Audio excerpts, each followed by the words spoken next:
초콜릿은 달콤해 달콤해 달콤해 오렌지는 상큼해 상큼해 상큼해. नमस्ते साथीहरु, तपाईलाई मेरो न्यू ब्लग न्यू च्यानलमा स्वागत छ। अनि म झरना राई। आयोग तपाईहरु सन्चै हुनुहुन्छ, म पनि सन्चै छु भन्ने आशाको साथमा मैले मेरो न्यू ब्लग स्टार्ट गर्दै छु। अनि आज चाहिँ म स्कुल जाँदै छु ट्युसन पढ्नलाई। आज भोलि धरानमा निकै गर्मी भइरहेछ साथीहरु, अनि र पनि ट्युसन त जानै पर्यो साथीहरु। म ट्युसन जाँदै छु गाइज। आज चाहिँ तपाईहरुलाई म मेरो स्कुल देखाउने छु, अन्तिमसम्म हेर्नु होला guys. Just student, just for watching video, guys. हाम्रो धरानमा चाहिँ धेरै घाम छ गाइज।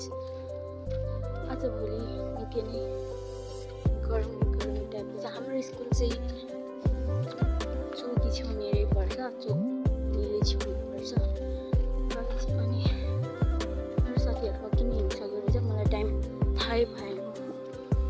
त्यही भएर म भिडियो बनाउँदै जान्छु गाइज।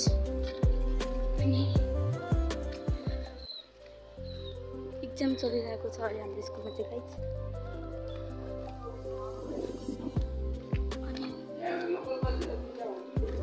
घाम भएको कारणले म छाता उडेर स्कुल जाँदैछु गाइज। सरले चाहिँ ट्युसन पढ्दै आउनु भन्नुभयो, त्यही भएर आज पर बजार पढ्नु जानु पर्दैन गाइज। पहिलाको भन्दा निकै परिवर्तन भइसकेको छ। पहिला यहाँ के यहाँ जिम पनि छ गाइज।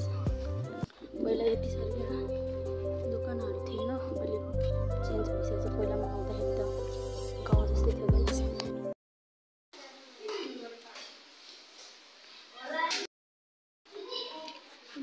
स्कुलभित्रको ग्राउन्ड चाहिँ यस्तो